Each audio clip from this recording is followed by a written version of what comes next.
नमस्कार, आपका स्वागत है एबीसी न्यूज के इस एपिसोड में। मैं हूं कनु सारदा। आपने अक्सर सुना होगा कि सरकार किसी भी आपदा, हादसे या अप्रिय घटना के बाद पीड़ितों के परिवारों को मुआवजा देती है, जिसे आम भाषा में एक्स ग्रेशिया भुगतान कहते हैं। लेकिन क्या सरकार ये मुआवजा नकद में दे सकती है? क्या ऐसा करना या बैंक ट्रांसफर ही करना बेहतर है? इस पर बहस तेज हो गई है, खास तौर पर नई दिल्ली रेलवे स्टेशन में हुई भगदड़ के बाद, जिसमें 18 लोगों की जान चली गई थी। रेल मंत्रालय ने मृतकों के परिजनों को 10 लाख रुपए तक का एक्स ग्रेशिया मुआवजा देने का ऐलान किया था। चौंकाने वाली बात यह थी कि ये रकम नकद में दी गई, वो भी 50 और 100 रुपए के नोटों की गड्डियों के रूप में। ये पैसा आधार कार्ड वेरिफिकेशन के बाद ही परिजनों को सौंपा गया। ये देखते ही सवाल उठने लगे कि सरकार ऐसा कैसे कर सकती है? क्या ये सही तरीका है या नहीं? अब सबसे पहले समझते हैं कि एक्स ग्रेशिया भुगतान और मुआवजे में असल में फर्क क्या होता है। एक्स ग्रेशिया भुगतान किसी भी तरह की नैतिक जिम्मेदारी के तहत दिया जाता है, कानूनी बाध्यता के तहत नहीं। यानी सरकार किसी भी हादसे के पीड़ितों के प्रति अपनी संवेदना और मदद जताने के लिए ये राशि देती है। लेकिन ये मानने का मतलब नहीं कि सरकार से कोई गलती नहीं है या उसकी कोई कानूनी जिम्मेदारी नहीं बनती। दूसरी ओर मुआवजा, यानी कि साधारण भाषा में जिसे कॉम्पनसेशन कहा जाता है, पूरी तरह से कानूनी दायित्व होता है। अगर किसी दुर्घटना में किसी संस्था की गलती पाई जाती है तो उसे कानून के तहत मुआवजा देना ही होगा। ये पीड़ित को हुई क्षति की भरपाई के लिए दिया जाता है। अब सवाल उठता यह है कि एक्स ग्रेशिया भुगतान किस तरह किया जाना चाहिए? क्या कैश में देना सही है?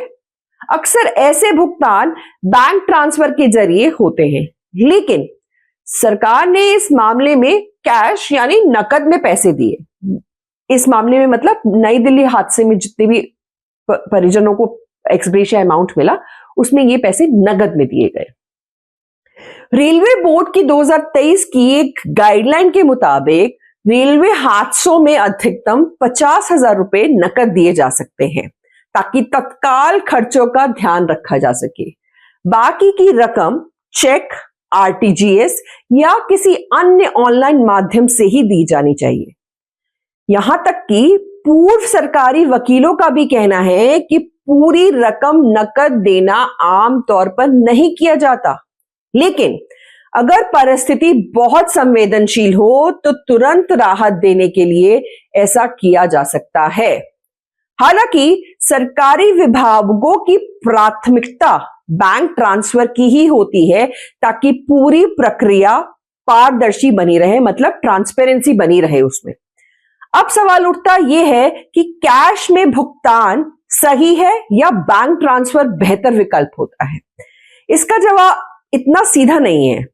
कुछ विशेषज्ञों का कहना है कि अगर मृतक का कानूनी वारिस पहचान प्रक्रिया पूरी करने के बाद कैश स्वीकार करता है तो इसमें कोई दिक्कत नहीं होनी चाहिए, क्योंकि सरकार में अधिकारियों के जरिए हो रहा है, इसलिए हमें इसे अनियमित को संभावना कम होती है। मतलब अगर कोई परिजनों का ही डायरेक्ट ट्रांसफर लेता है, इमीडिएट फैमिली मेंबर, तो उसमें कोई तकलीफ नहीं है, क्योंकि वो फैमिली टू फैमिली ही जा रहा है। लेकिन कई लोग ये भी मानते हैं कि बैंक ट्रांसफर ज्यादा सुरक्षित और पारदर्शी तरीका है। इसका कारण यह है कि बैंक ट्रांसफर का रिकॉर्ड रहता है और इससे भविष्य में किसी भी तरह की गड़बड़ी की जो संभावना नहीं बनती।